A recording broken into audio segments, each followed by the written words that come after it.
నువ్వా నేనా అంట. లోకేష్ గారి స్టేట్మెంట్, ప్రజాస్వామ్యం నిలబడింది అంట. ఎవరిని నమ్మించడానికి ఈ మాదిరి రాతలు రాస్తా ఉన్నారు? అసలు ఓటింగ్ జరిగింటే కదా అక్కడ మీరు ఈ మాదిరి రాతలు రాయాల్సింది.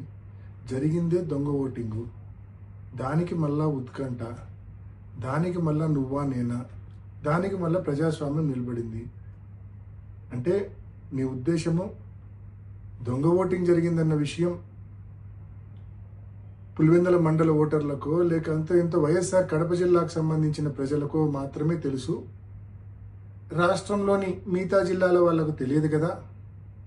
మన ఎల్లో మీడియాను అడ్డం పెట్టుకొని రాష్ట్రమంతా ఏదో నిజంగానే ఓటింగ్ జరిగింది, ఆ ఓటింగ్లో తెలుగుదేశం పార్టీ గెలిచింది అని చెప్పి మభ్యపెట్టచ్చు అని చెప్పి ఈ మాదిరి రాతలు రాయడము ఎంత అనైతికం అని చెప్పి నేను తెలియజేస్తా ఉన్నా. ఇది అనైతికం కాదా? అనైతికల్ కాదా? ఇది దొంగ ఓటింగ్ జరిగిందన్న విషయం మొత్తం స్పష్టంగా అందరికీ అర్థమైంది. అయినప్పటికీ మీరు ఈ మాదిరి రాతలు రాస్తా ఉన్నారంటే మీ న్యూస్ పేపరు, మీ ఛానల్ ఎంత అనైతికలో ఒకసారి గమనించుకోవాల్సిందిగా, ఇంట్రాస్పెక్ట్ చేసుకోవాల్సిందిగా నేను మనవి చేస్తా ఉన్నా. నిజమైన పోటీ జరిగి ఒక 5 ఓట్లతో తెలుగుదేశం పార్టీ గెలిచినా కూడా వారికి ఎనలేని తృప్తి, సంతోషం ఉండేది, మాకు ఎనలేని బాధ ఉండేది నిజమైన పోటీ జరిగింటే. కానీ ఈ మాదిరి పోలీసుల సంపూర్ణ సహాయ సహకారాలతో వేలాది మంది తెలుగుదేశం పార్టీ కార్యకర్తలను ఈ 15 బూతుల దగ్గర పెట్టి, బూతులు ఎదురుగానే వాళ్ళని పెట్టి, మా పోలింగ్ ఏజెంట్లు లోపలికి పోకుండా అడ్డుకొని ఏజెంట్ ఫారాలు చించి, నిజమైన ఓటర్లు లోపలికి పోకుండా వాళ్ళ దగ్గర బలవంతంగా ఓటర్ స్లిప్పులు లాక్కొని లోపలికి వెళ్ళి దొంగ ఓట్లు వేసి, మరి ఈ మాదిరి జరిగిన దాన్ని ఎలక్షన్ అంటారా?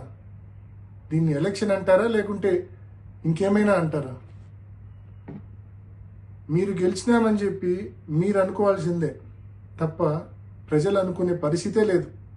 ఎందుకంటే పాపం ప్రజలు ఓట్లు వేసింటే కదా మీరు గెలిచినామని కేవలం మీరు అనుకోవాల్సిందే. మీ దొంగ ఓటర్లు కూడా కనీసం మీరు గెలిచినారనుకోరు, ఎందుకంటే వాళ్ళతోనే మీరు దొంగ ఓట్లు వేయించారు కాబట్టి. పులివెందుల మండల ఓటర్లు అసలే అనుకోరు, ఎందుకంటే వాళ్ళతో ఓటే వేయించలేదు కాబట్టి ప్రతిపక్ష పార్టీకి సంబంధించిన పోలింగ్ ఏజెంట్లను లోనికి రానివ్వకుండా, అదేవిధంగా నిజమైన ఓటర్లను లోనికి రానివ్వకుండా చేసుకున్న దాన్ని పోలింగ్ అంటారా? ఓటింగ్ అంటారా? దీన్ని ఎలక్షన్ అంటారా? సో దీన్ని ఎలక్షన్ అంటారా లేదా అనే విషయాన్ని నేను మీ విజ్ఞతకే వదిలేస్తా అన్నా.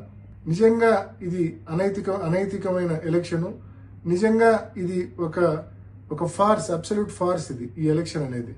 సో నేను వైసీపీ కార్యకర్తలందరినీ నేను మనవి చేస్తా ఉన్నా, ఎవ్వరూ నిరుత్సాహపడాల్సిన అవసరం లేదు, ఎవ్వరూ బాధపడాల్సిన అవసరం లేదు.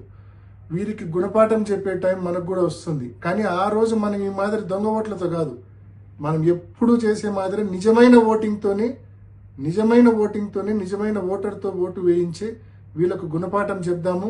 తప్పకుండా ఆ రోజులు దగ్గరలోనే ఉన్నాయి. ఎవ్వరు నిరుత్సాహపడద్దండి, ఎవ్వరు బాధపడద్దండి.